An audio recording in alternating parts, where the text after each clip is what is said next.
Bismillahirrahmanirrahim. Alhamdulillahi wa kafa wa sallallahu wa sallam wa baraka ala nabiyina Mustafa wa ala alihi wa ashabihi al-mustakmilin syarafa amma ba'd. Ikhwas sekalian yang sama dimuliakan oleh Allah Azza wa Jalla, alhamdulillah pada kesempatan yang berbahagia ini kita kembali bermajelis sebagaimana biasanya dalam pembahasan kitab Safinatun Najah karya Syekh Salim ibn Sumair Al-Hadrami rahimahullahu ta'ala. Di mana pada kesempatan yang berbahagia ini kita masuk dalam pembahasan mandi, ya. Di mana mandi ini adalah salah satu daripada maqasid at-taharah. Tujuan daripada taharah. Di mana maqasid daripada taharah telah kita sebutkan. Pertama adalah wudu, kemudian kedua adalah mandi, kemudian yang ketiga adalah tayamum, dan yang keempat adalah izalatun najasah, menghilangkan najis. Wudu kita sudah bahas dan mungkin masih ada pembahasan wudu yang akan datang setelah pembahasan mandi ini. Ya, tapi kita di sini penulis masuk dalam pembahasan mandi terlebih dahulu. Nah, di sini disebutkan oleh penulis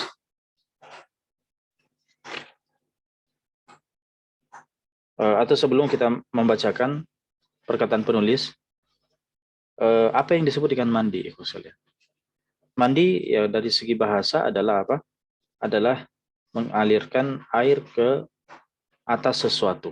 Inilah yang disebut sebagai mandi dari segi apa? Dari segi bahasa, ya, al-ghuslu. Jadi ketika air itu ya telah mengalir ke semua ya permukaan sesuatu, itu sudah namanya al-ghuslu, ya. Dari segi apa? Dari segi bahasa. Sedangkan menurut syariat yang dimaksud dengan al-ghuslu adalah mengalirkan air ke seluruh badan disertai dengan niat khusus. Inilah yang disebut sebagai apa? Sebagai al-ghuslu dalam syariat. Ya. Baik. Itu definisi daripada al-ghuslu.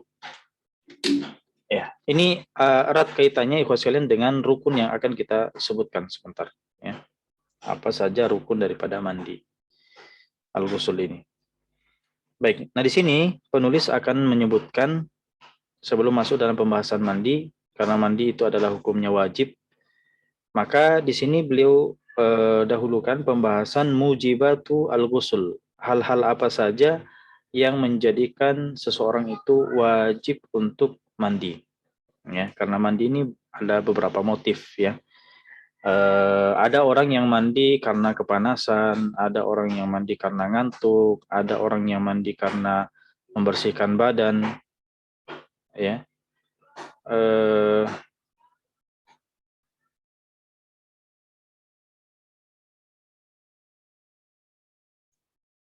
Ya. Nah, ada juga orang yang mandi karena memang perintah daripada syariat. Apa saja perintah daripada syariat yang mewajibkan seseorang itu kemudian mandi? Apa saja sebabnya? Nah, inilah yang akan disebutkan oleh penulis.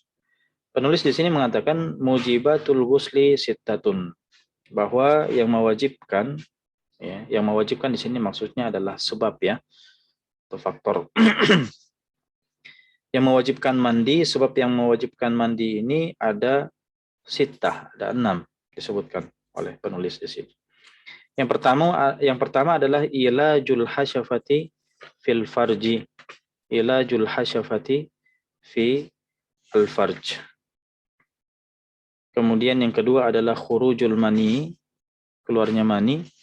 Ya, nanti saya akan jelaskan masing-masing. Kemudian yang ketiga adalah al-haid, yang keempat adalah an-nifas, yang kesembilan adalah al-wiladah, melahirkan, persalinan. Kemudian yang keenam adalah al-maut. Ya. Nah, ini ikhwas sekalian yang dimuliakan oleh Allah, 6 perkara yang mewajibkan apa? yang mewajibkan mandi. Ya. Nah, kita akan jelaskan satu persatu.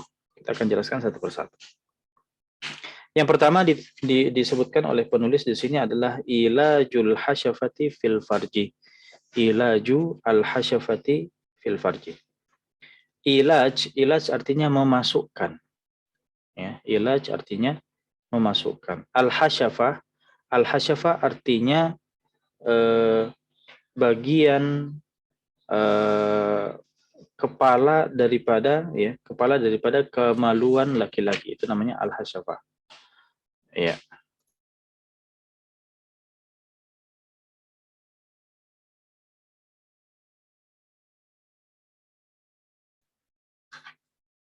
Ya, jadi yang maksud dengan al-hasyafah di sini adalah kepala kemaluan, ya, atau kuncup daripada zakar itu, kepala kemaluan pria. Itu yang dimaksud dengan al-hasyafah.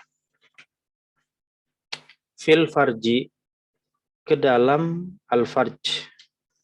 Al-farj itu secara umum di sini adalah kubul, ya. Kubul itu artinya kemaluan depan, ya. Kubul seorang wanita itu umumnya seperti itu. Jadi ilajul hasyafati fil farji, memasukkan al-hasyafah, ya, kepala kemaluan laki-laki, fil farji, ke dalam al-farj. Ya, al-farj ini adalah kubul daripada apa? Kubul daripada seorang wanita. Itu secara umum, ya. Secara umum seperti itu. Artinya terjadinya hubungan, ya.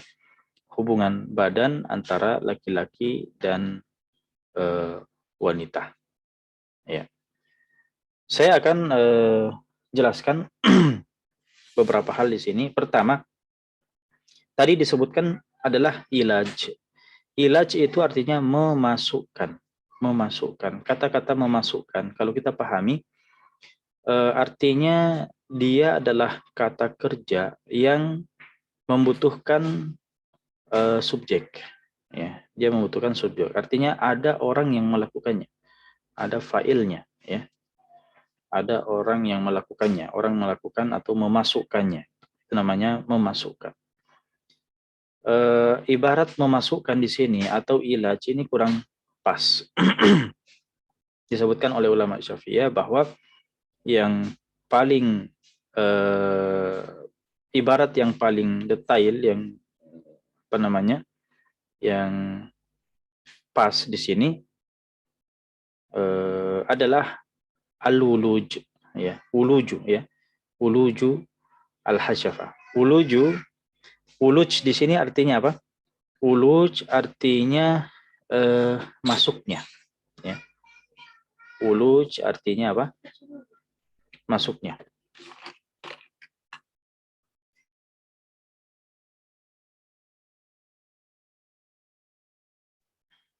Jadi itu namanya wuluj. Wuluj artinya masuknya. Kan beda, ya. Kalau dari segi bahasa, memasukkan dengan masuknya. Ya, artinya kalau memasukkan artinya kita pahami artinya, ya, laki-laki yang memasukkan, ya, yang memiliki al-hasyafah tadi, itu dia yang memasukkan ke dalam al-farj. Beda kalau misalnya kita katakan, ya, wuluju, masuknya. Artinya masuknya di sini, ya, walaupun tanpa usaha daripada pemiliknya. Ya, tanpa usaha daripada pemiliknya. Intinya bahwa kalaupun misalnya al-hasyafah itu tadi masuk ke dalam al-farji, apakah, ya, terlepas dari usaha daripada laki-laki atau tidak. Ya, bisa saja hasyafah itu masuk ke dalam farji tanpa dia sadari. Ya. Dia bisa saja tidur, begitu saja dia bangun, dia dapati, ya, ternyata al-hasyafah ini sudah berada di dalam al-farj. Bisa saja, ya. Maka walaupun tidak ada kesengajaan seperti itu, maka kita katakan tetap wajib baginya apa? Tetap wajib baginya untuk mandi. Ya. Nah, itu bedanya, ikhwas kalian, antara ilaju dengan al-wuluj. Ya, kalau kita katakan ilaj memasukkan, berarti dipahami ya, ada usaha daripada si laki-laki. Ya. Menimbulkan pertanyaan, bagaimana kalau dia tanpa usaha?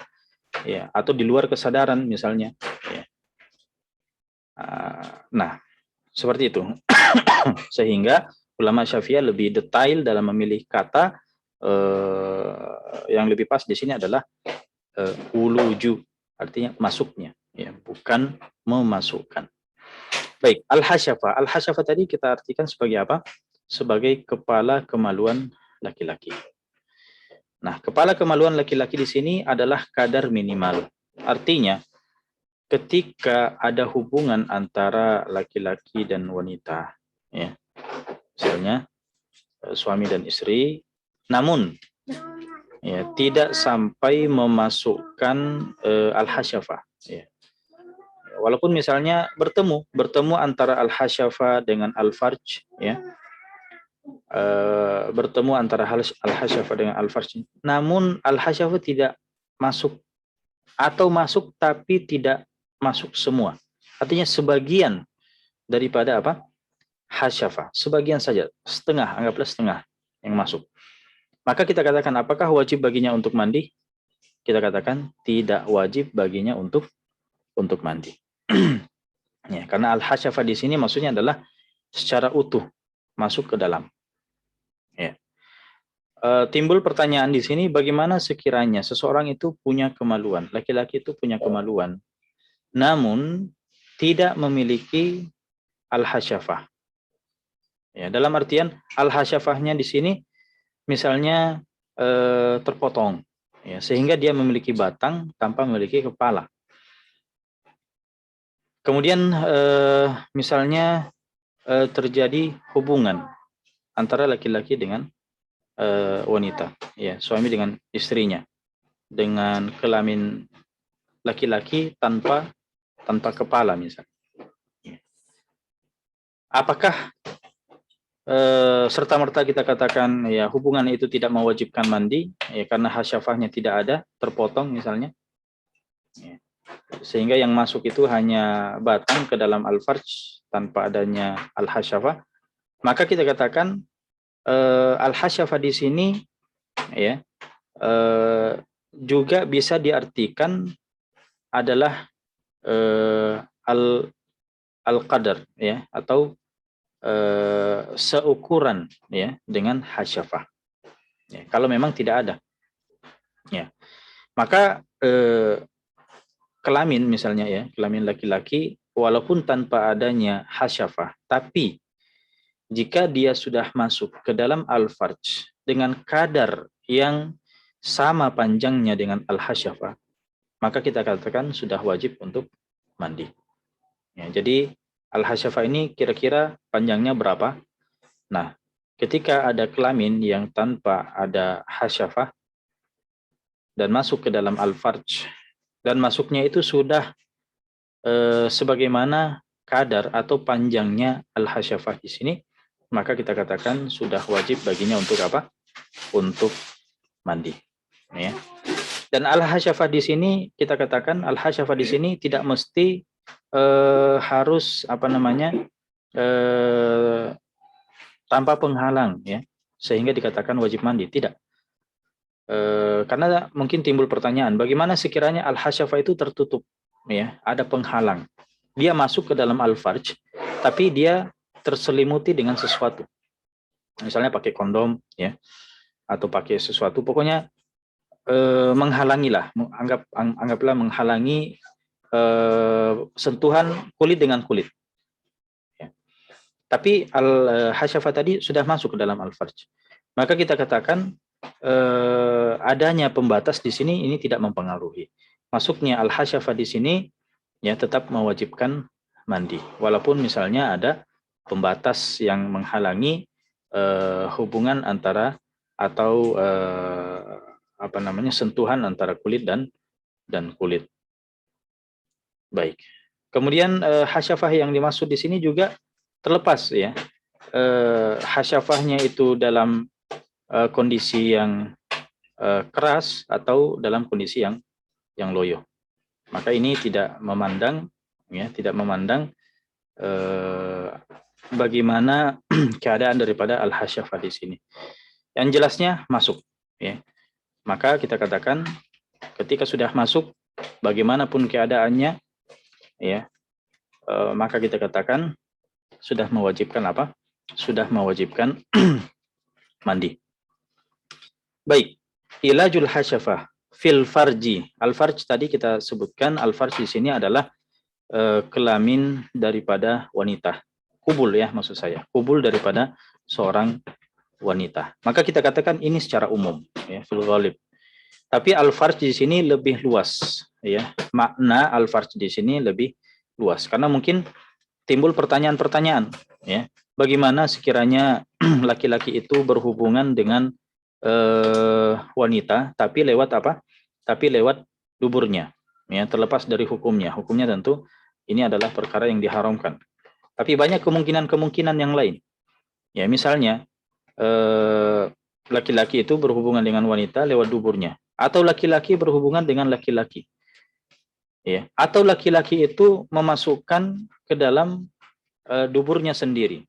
Ya, jadi dia punya apa namanya kelamin ya, hasyafahnya ini dia masukkan ke dalam duburnya sendiri, satu orang yang sama. Atau misalnya itu kalau manusia ya, yang hidup. Bagaimana kalau misalnya dia berhubungan dengan manusia yang sudah mati ya, laki-lakinya itu, pelakunya itu adalah hidup sedangkan korbannya telah mati ya, entah itu di kubulnya atau di duburnya. Atau misalnya itu kalau manusia ya. Bagaimana kalau hewan misalnya? Ya, pelakunya itu adalah laki-laki manusia, kemudian apa namanya korbannya itu adalah hewan misalnya. Nah itu pertanyaan-pertanyaan yang bisa saja muncul, ya. Dan tidak menutup kemungkinan ya, hal itu terjadi terlepas dari hukumnya ya. Hukumnya kita tadi katakan bahwa ya, hukumnya yang halal ya hanya apa? Hanya hubungan antara suami dan istrinya. Ya. Di luar bulan suci Ramadan siang hari. Ya itu yang dihalalkan. Ya. Walaupun suami istri, tapi kalau misalnya di bulan Ramadan di siang hari, ya itu tetap haram hukumnya. Baik. Nah, jadi al-farj di sini lebih umum ya. Kita katakan al-farj di sini mungkin secara umum itu adalah kelamin atau kubul daripada seorang wanita, tapi maknanya ini lebih luas. Mencakup apa? Mencakup dubur juga ya, terlepas dari jenis kelaminnya, baik dubur laki-laki atau dubur wanita, atau dubur manusia atau orang yang sudah mati, atau dubur manusia atau orang yang sudah ya sudah dubur manusia atau dubur daripada hewan. Hewan di sini ya apa saja ya, termasuk ikan misalnya.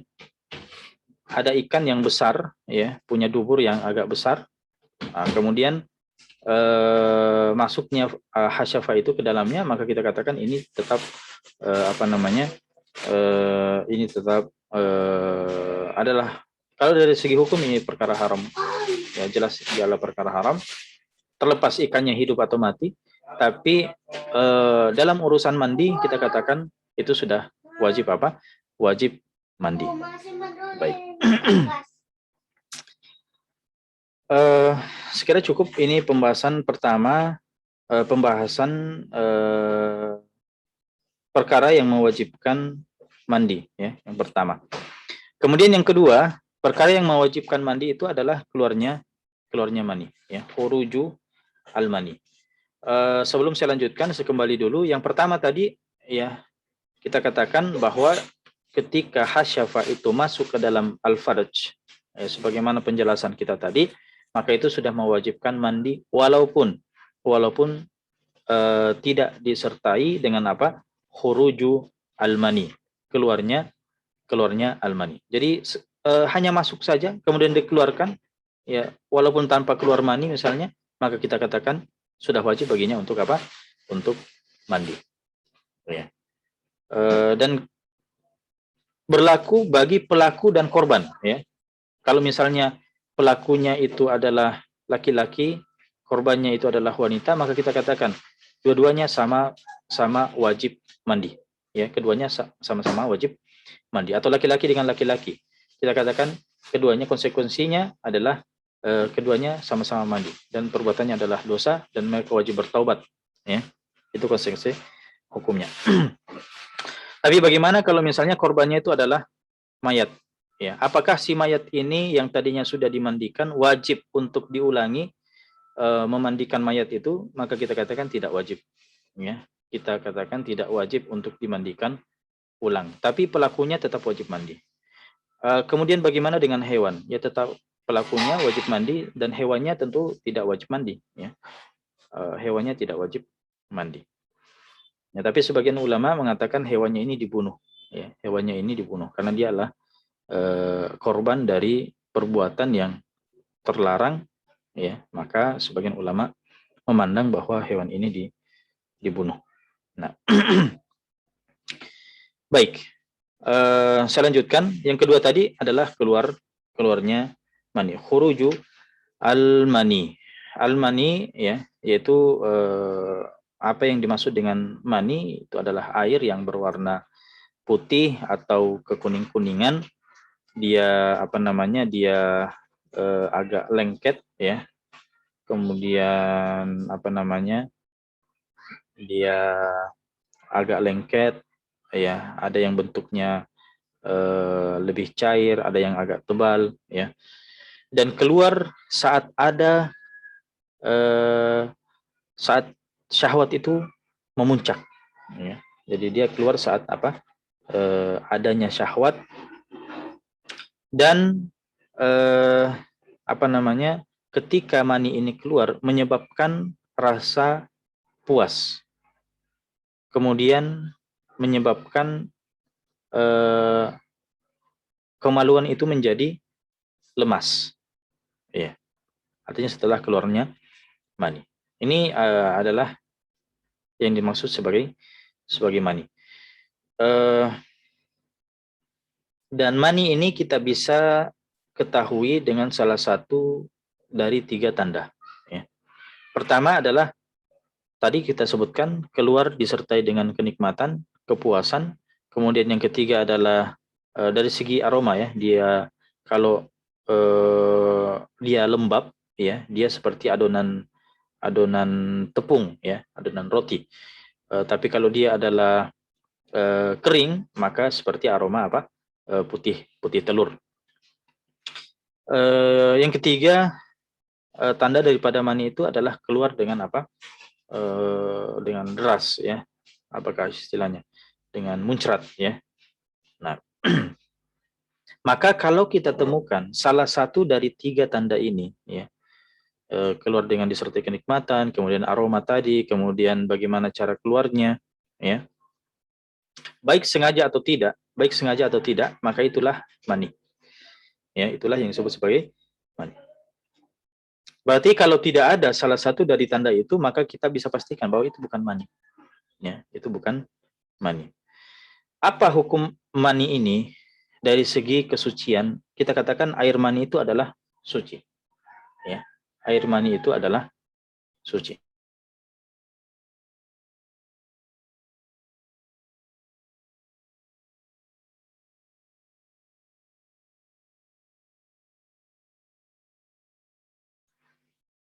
Ya, jadi air mani ini adalah suci, ya. Artinya bukan najis, dan bukan berarti juga ketika dia adalah suci ya berarti boleh dikonsumsi, enggak boleh, ya, tetap tidak boleh. Karena dia adalah sesuatu yang menjijikkan. Yang jelasnya dia bukan najis yang karena kalau najis, ya, kalau dia adalah najis maka konsekuensinya adalah wajib dicuci, ya, wajib dicuci. Tapi kalau kita katakan dia adalah suci dan bukan najis, ya, bukan najis, maka apakah wajib untuk dicuci? Kita katakan tidak wajib, tapi sunnah, ya, dianjurkan untuk dicuci. Dan keluarnya mani ini, ya, sekali lagi dia adalah mewajibkan mandi, baik secara disengaja atau tidak, ya, baik disengaja atau tidak. Ada cairan yang mirip dengan mani yang juga keluar dari kelamin. Ada yang pertama ada namanya mazi, ya. Yang kedua ada namanya wadi. Ini perlu juga saya jelaskan. Mazi adalah air yang berwarna putih, ya, cairan yang berwarna putih, dan dia lebih tipis, ya. Kalau tadi mani itu lebih kental, ya, ini kekentalannya tipis. Dan mazi ini keluar saat birahi itu bergejolak, ya. Birahi bergejolak ketika naik, tapi puncaknya syahwat itu, ya, ibarat istilahnya adalah apa namanya, ejakulasi, ya. Nah, itulah yang keluar itu adalah mani. Tapi ketika hanya syahwat yang naik, maka itu namanya apa? Itu namanya mazi. Dan laki-laki dan wanita ini biasanya lebih banyak wanita, ya, mazi ini. Dan keluarnya mazi ini tidak disertai dengan kenikmatan, beda dengan mani tadi. Kemudian tidak keluarnya juga tidak sebagaimana mani yang tadi kita katakan keluar dengan deras, ya, keluar dengan muncrat, ya, dia keluar dengan biasa. Mazi ini kemudian aromanya juga tidak sama dengan mani. Nah, itu yang pertama, mazi. Kemudian yang kedua adalah wadi, ya, yang mirip, yang juga keluar dari kelamin. Wadi ini adalah air yang keruh, yang apa namanya, yang juga agak kental dan keluar setelah buang air kecil, ya. Dia biasanya keluar setelah buang air kecil atau keluar pada saat seseorang itu mengangkat beban yang berat atau memikul sesuatu yang berat. Nah, itu adalah wadi, ya. Kalau kita mau tambah lagi sesuatu yang keluar dari kelamin, ya jelas air seni, ya, air kencing, ya. Tapi saya kira air kencing ini ma'ruf, ya, sudah dipahami. Tapi mazi dan wadi ini, ya, dari segi hukum sama hukum dengan hukum air seni, kencing ini, ya. Di mana kencing jelas hukumnya adalah najis, maka begitu juga dengan mazi dan wadi ini juga adalah najis dan mewajibkan apa? Mewajibkan wudhu. Apakah mewajibkan mandi? Tidak. Yang mewajibkan mandi hanya apa?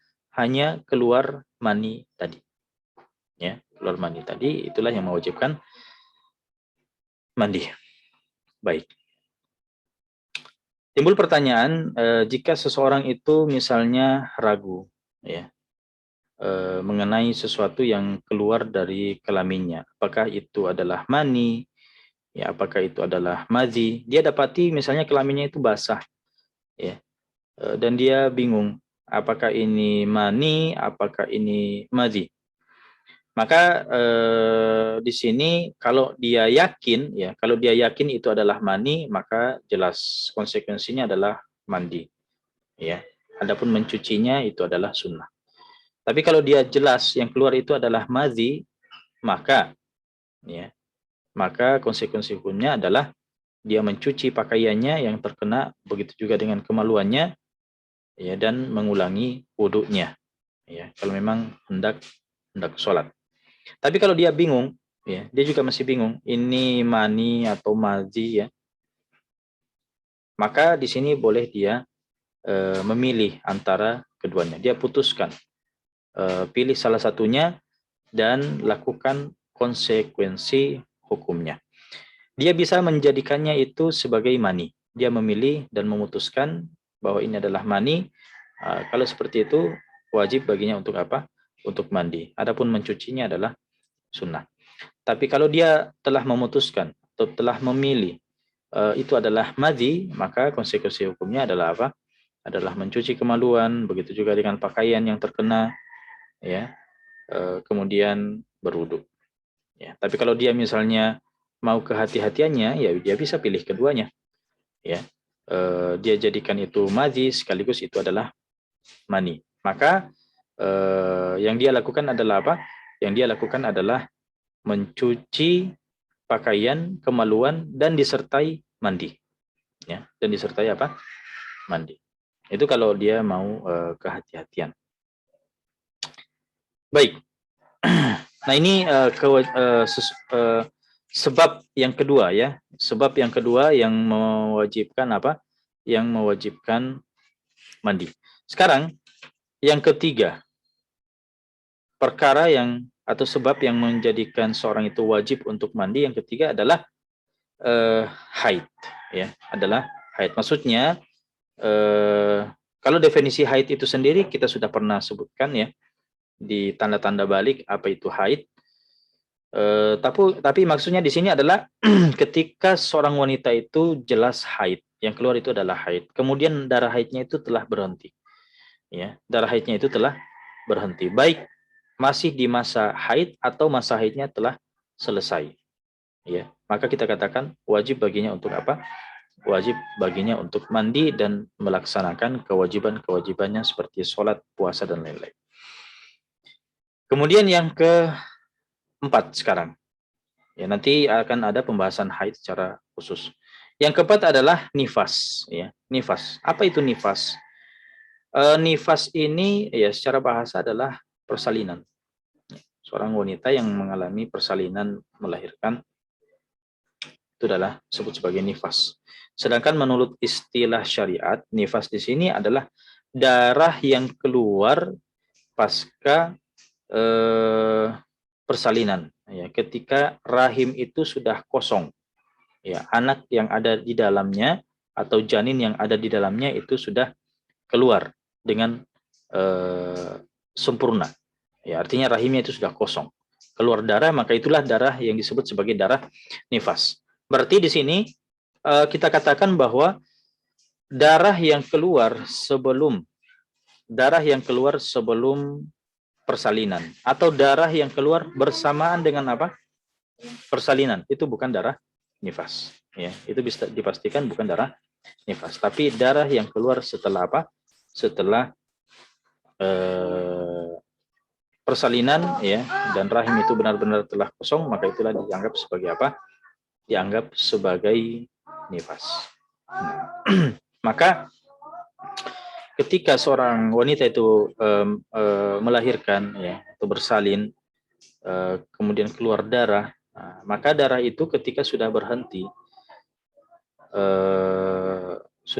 sudah suci, maka wanita itu wajib untuk mandi, kemudian melakukan kewajiban-kewajibannya, ya, seperti sholat dan puasa. Iya. Itu yang keempat, ya.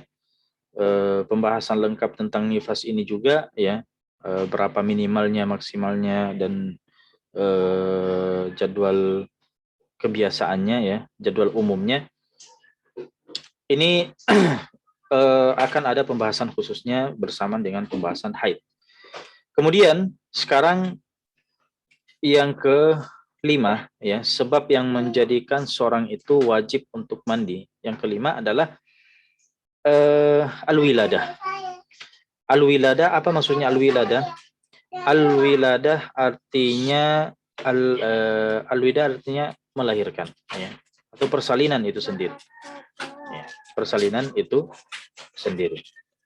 Ya, artinya keluarnya anak atau janin yang ada di dalam rahim. Itu namanya melahirkan, persalinan. Ya. Jadi apabila semua bagian daripada anak itu, ya, atau janin itu sudah terpisah dari rahim, maka kita katakan, ya, itu sudah menjadi sebab khusus wajibnya seorang wanita itu mandi. Ya. Menjadi sebab khusus wanita itu untuk mandi.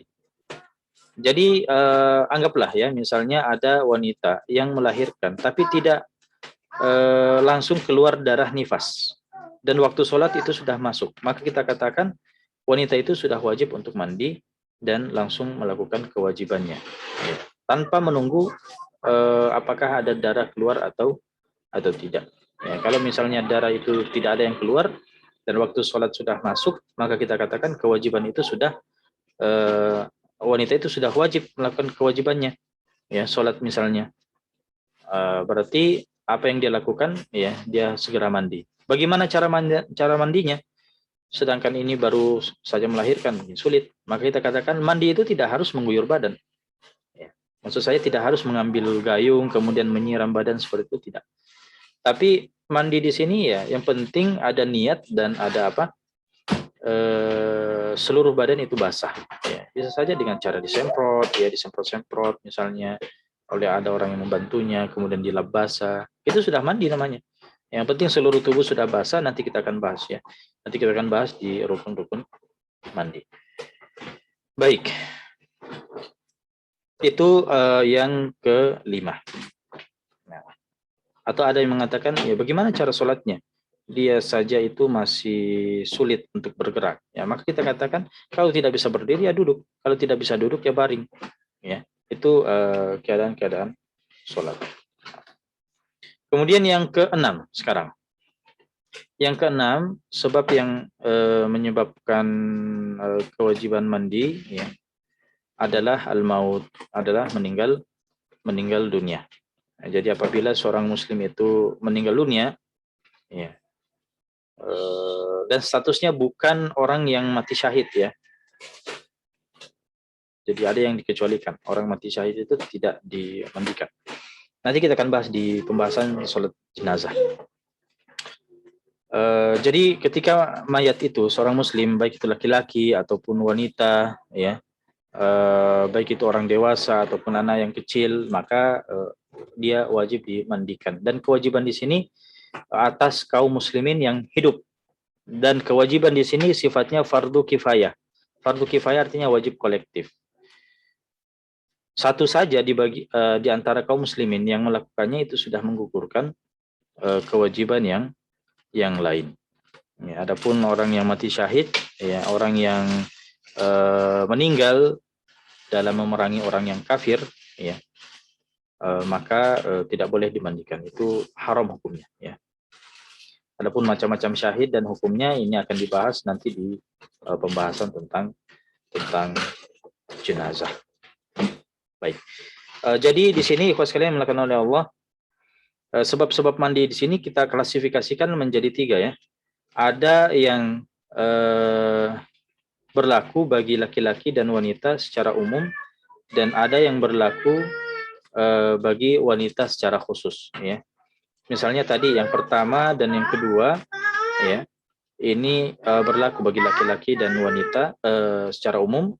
Kemudian haid, nifas dan melahirkan ini berlaku bagi wanita secara khusus ya. Adapun yang terakhir al-maut, meninggal, ini berlaku bagi laki-laki dan wanita ya, secara umum. Baik, ini sekalian melakukan oleh Allah berkaitan dengan apa? Berkaitan dengan hukum mandi. Nah, sekarang kita masuk pada rukun-rukun mandi. Ya, sekalian saya bahas saja. Ya. Rukun mandi sama dengan pembahasan rukun wudhu dulu, ya, sesuatu yang wajib dalam ibadah itu sendiri. Ketika rukun ini tidak terpenuhi, maka ibadah itu tidak sah. Ya. Jadi untuk menghukumi mandi itu sah apa tidak, lihat saja rukunnya ini. Kalau rukunnya ini terpenuhi, maka sah. Kalau tidak terpenuhi, maka tidak sah. Ya. Maka selain daripada rukun ini adalah sunnah. Adapun sunnah-sunnah, ya hanya sebatas apa? Pelengkap. Ya, hanya sebatas pelengkap dan tidak ada kaitannya dengan sah tidaknya suatu ibadah. Ya. Bukan berarti tidak penting, ya tetap penting.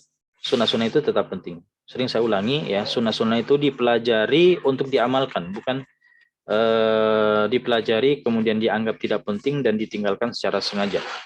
Karena meninggalkan sunnah secara sengaja adalah perkara yang makruh, ya. Ingat, apalagi seorang penuntut ilmu.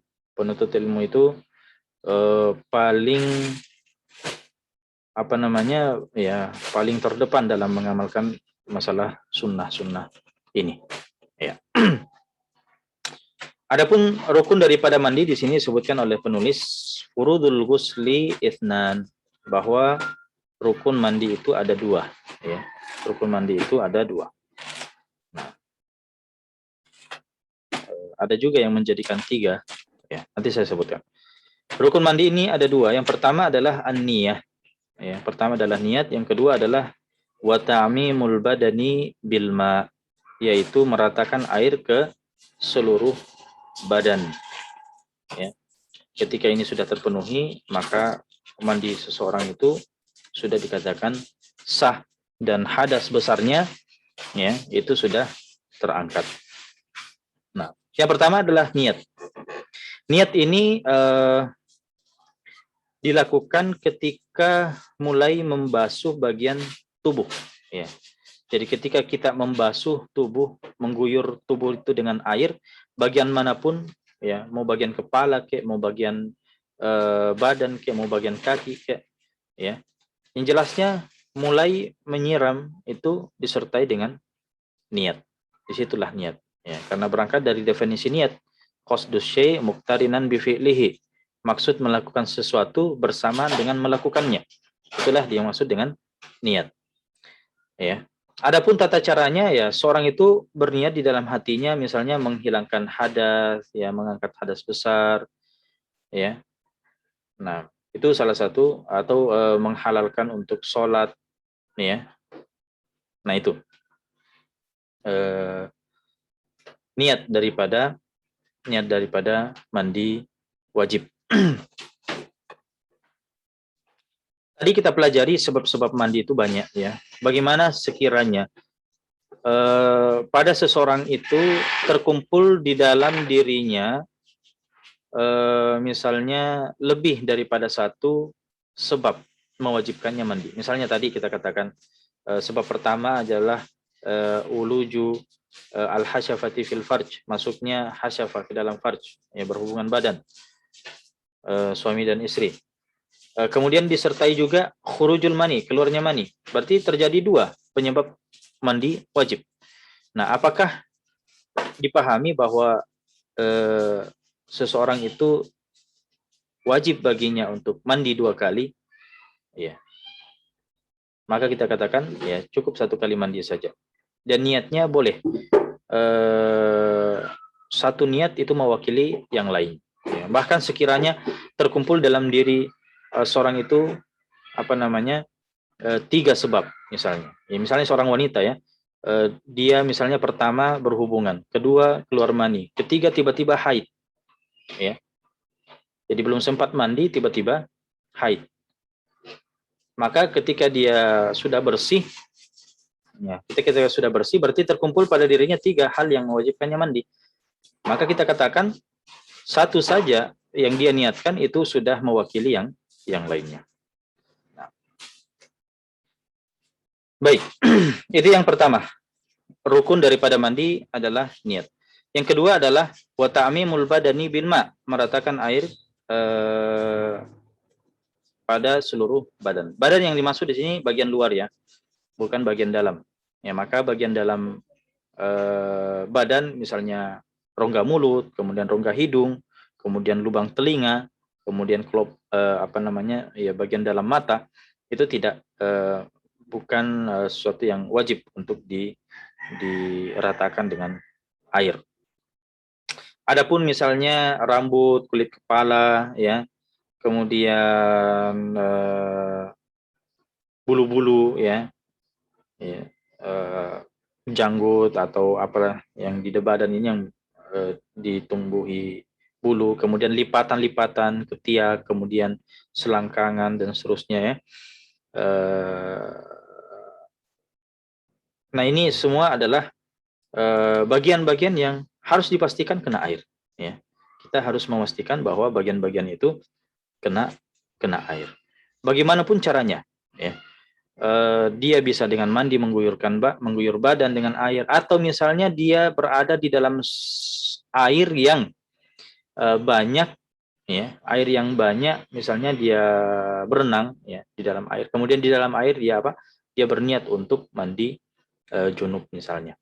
Nah, maka kita katakan ketika dalam air semua badannya sudah kena air, ya, maka kita katakan itu sudah mandinya sudah sah. Ya, dia keluar dari air kemudian langsung sholat, sah tanpa wudhu sekalipun. Ya. Nah, adapun itu minimal mandi ya, minimal mandi seperti itu, terpenuhinya rukun, maka kita katakan hadas besar itu sudah terangkat. Ya. Adapun kesempurnaan daripada mandi, ya itu disertai dengan sunnah-sunnah. Ya, misalnya seorang itu mandi menghadap kiblat, kemudian semua sunnah-sunnah wudhu, ya sebelum wudhu itu dilakukan seperti apa? Seperti bersiwak, ya. Nah, kemudian termasuk juga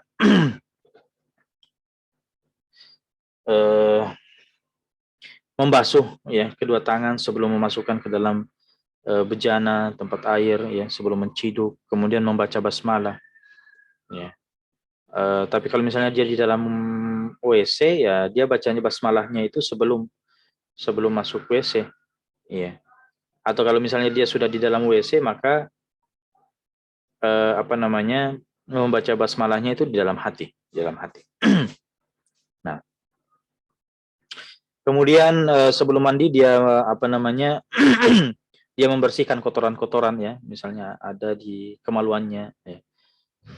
Karena kemaluannya di sini ya sekarang hukumnya adalah najis. Kenapa? Karena telah bercampur dengan madzi tadi. Kalau misalnya dia berhubungan, ya, atau seorang wanita yang haid, ya, maka darahnya itu dia pastikan dia bersihkan dari kelaminnya. Kemudian kalau misalnya ada sesuatu di bagian tubuh yang bisa menghilangkan sesuatu yang bisa menghalangi air, ya maka dia pastikan ya menghilangkan sesuatu itu. Misalnya di tubuhnya ada cat, ya cat itu menutupi kulitnya sehingga air itu menghalangi antara air dan kulitnya, maka ya di sini dia dia bersihkan dulu, ya cat itu atau kotoran itu. Nah, setelah itu barulah dia wudhu, ya sebagaimana wudhu sebelum sholat, ya. Sebagaimana wudhu sebelum sholat. Adapun membasuh kakinya, mencuci kakinya di sini boleh langsung mencuci kaki pada saat itu, atau mengakhirkan mencuci kaki nanti setelah mandi. Ya, terserah, boleh. Kedua-duanya boleh. Ya, masalah keafdalan ini ada khilaf di dalam mazhab. Kemudian kemudian setelah wudhu, ya dia memasukkan jarinya ke dalam air, mengambil air, kemudian dia ciduk air itu, kemudian dia membasahi bagian-bagian jenggotnya, kemudian kepalanya, ya. Dia pastikan dulu bahwa air itu benar-benar sampai ke bagian-bagian itu. Nah, setelah itu barulah dia apa? Barulah dia membasuh, mengguyur tubuhnya, dan sunnahnya itu mulai dari bagian kanan dulu, kemudian bagian kiri. Kalau bagian kanan depan dulu, kemudian belakang, ya kiri begitu juga, depan dulu, kemudian belakang. Dia siram. Ya, disitulah dia berniat untuk apa? Mengangkat hadas besarnya, ya. Atau berniat mandi junub. Nah, setelah dia mandi, ya maka dia datangkan semua sunnah-sunnah setelah wudhu juga, ya sama sunnah-sunnah. Misalnya apa? Misalnya berdoa, ya.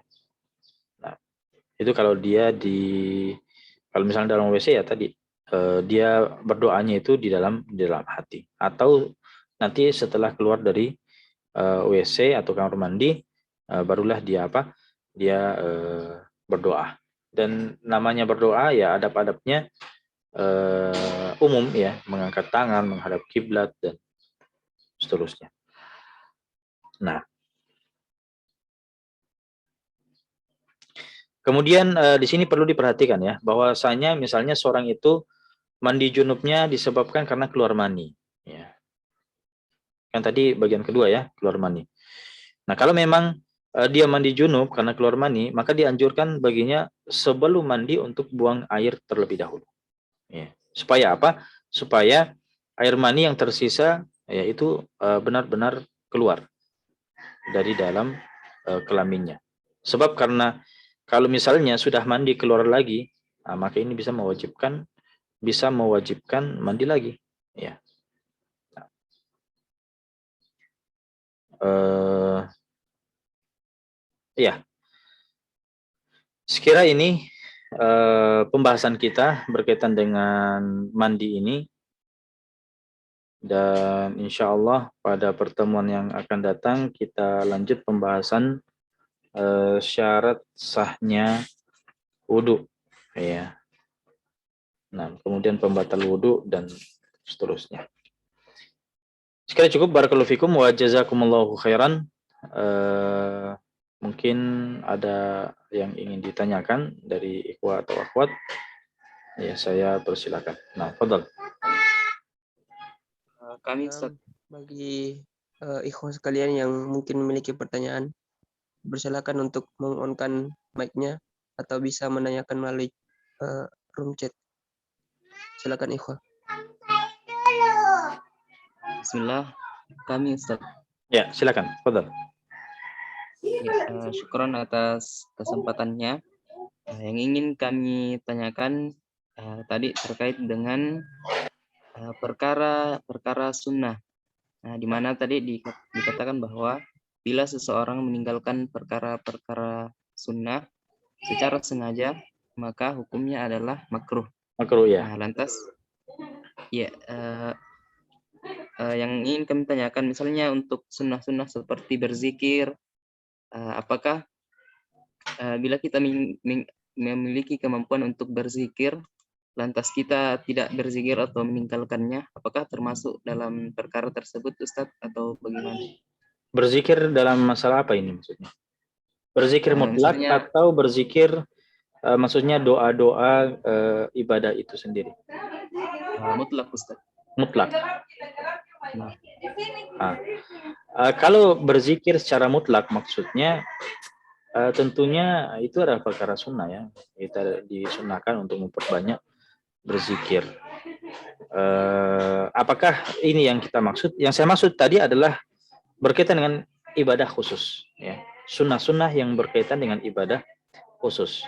Misalnya kan dalam wudhu ada sunnah-sunnahnya, ya. Begitu juga dengan mandi tadi ada sunnah-sunnahnya.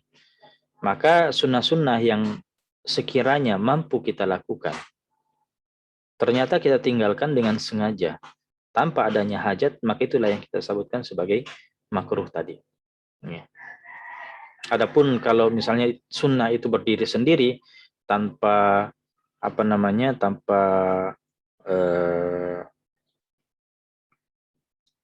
kaitan secara langsung dengan ibadah, maka bukan itu yang kita maksud. Adapun sunnah-sunnah yang berdiri sendiri, maka kita katakan itu adalah kembali ke hukumnya, namanya sunnah. Ya. Nah, syukur Ustaz. Ya, afwan. Di sini ada pertanyaan juga di kolom chat. Afwan, karena kami terlambat yang ingin. Apa yang menjadi pembeda yang dapat dilihat antara air mani dan air madhi? Air mani itu lebih kental, ya. Air madhi ini lebih encer, ya.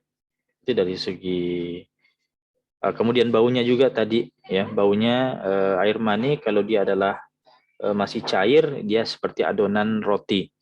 Tapi kalau dia adalah kering, maka dia seperti apa? Seperti putih telur, ya. Beda dengan madhi, ya. Madhi tidak punya aroma seperti itu, ya. Ada yang lain? Silakan.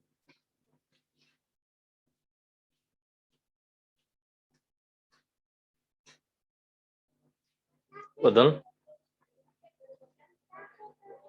Tidak ada lagi? Ya, kalau tidak ada lagi kita cukupkan sampai di sini pertemuan kita. Mudah-mudahan ada manfaatnya. Kita tutup. Subhanakallahumma wa bihamdik asyhadu an la ilaha illa anta astaghfiruka wa atubu ilaik. Wa sallallahu ala nabiyina Muhammad wa ala alihi washabihi wasallim walhamdulillahi rabbil alamin. Saya pamit undur diri. Assalamualaikum warahmatullahi wabarakatuh. Waalaikumsalam Waalaikumsalam warahmatullahi warahmatullahi wabarakatuh. wabarakatuh.